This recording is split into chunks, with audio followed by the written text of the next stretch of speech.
Hey guys, Dave here. Welcome to the Centurions review, the punk rock band of Wargame Review Institutions. This is The Beastlord, a game of wizardry and warfare by Yaquinto Publications. Let's see what this is about. It says it's level 3 as far as complexity, so it's a complex game. The Beastlord is a game of near-hidden movement through the use of dummy counters, burying players in the fog of war, and raising the art of bullying, bluffing, and threatening to new heights. Combat is savage, lethal, and quick, though players who are reluctant to fight or who stare disaster in the face may attempt to withdraw to fight another day.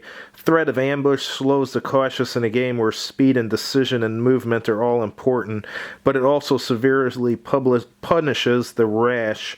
Assassins lurk in the shadows, spies gather information and plot their dastardly deeds, and around and through it all, magicians strive to protect and guide their own, to confuse and destroy their enemies.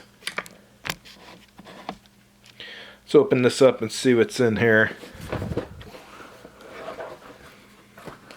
Alright, apparently this is the rule book.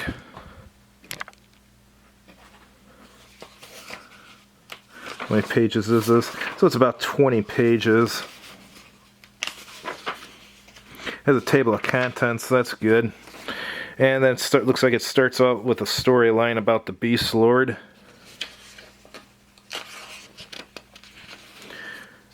And it's got a terrain identification here, so I guess it's sort of like a terrain effects chart. And then it's got going over the unit counters. They have a combat factor and movement on them.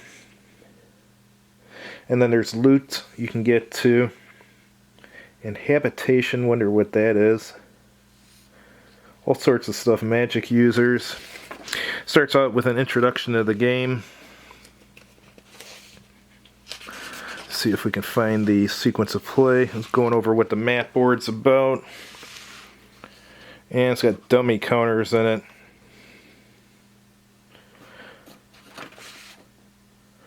Alright, going over map board setup, strategic game rules. Sequence of plays starts with magic, then goes to moving player determination, I guess it's initiative, movement, and then ambush, combat, I like that it's got ambush in it, sieges, plunder and destruction, and the succeeding moving players go. And then it's got a game turn conclusion phase. It's going over combat, those eligible for combat withdrawing from combat, battle procedure, and it's going over ambush here. Siege operations, there's quite a bit going on here. Casting spells, and then it's going over the magic overlord. And more stuff about magic spells. Victory in the Beastlord is based on points scored, so I guess it's a victory point game. And it's got some optional rules like spies and the great sword.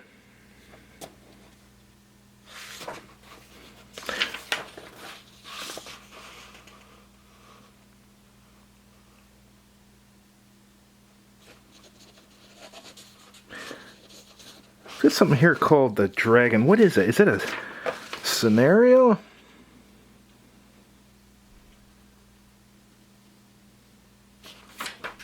No, I think that's just optional rule or something. Looks like there's diplomacy in here too.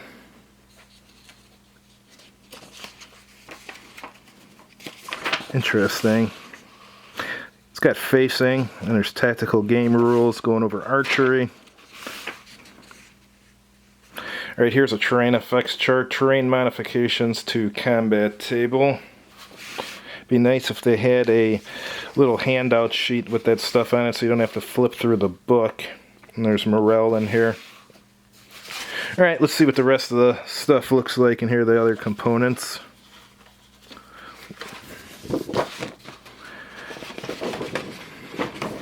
Here's a map. Big map at that. For the time period this is from, I don't know if this is from, when was this from? 1979. That looks decent for 1979.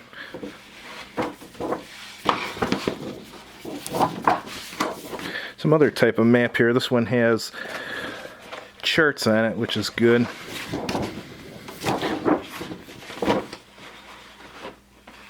This one has a combat results table, spells chart, board movement, spells charts, terrain effects on movement, terrain effects on combat. That's good. They put it on the map. Very good. Withdraw from combat. It's got one on each corner, so I guess that means it's a 4-player game? Perhaps. So why the map here and then the other big map without the charts on it? That's interesting. I don't know if they're both used at the same time or what. I'll have to read the... I won't know until I read the rules completely. Alright, this is some kind of player aid card. Or counter setup sheet, spell point total. 1, 2. Looks like there's 3 of them. Here's the counters.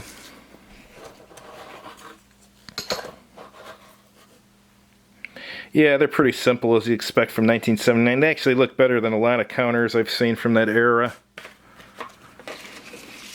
It's got these little things here. I don't know what these are for. If you set these up so that to block the other guy from looking at your sheet or what. Alright, here's the 4th player aid card. And we have some more counters here. Very interesting.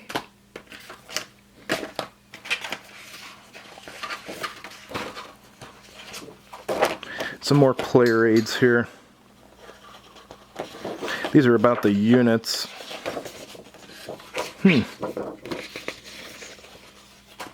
And a counter tray without a lid, but it's got some dice though. I'll have to read the rules for this to get a better idea. Didn't quite get the full gist of the game just by paging through it, but anyhow, just wanted to show you guys what this was and what's in it and so forth. Maybe one day I'll get a chance to review it. Thanks for watching. If you liked the video, please click like on it, and if you haven't done so already, please subscribe to this channel, and as always, have a good evening.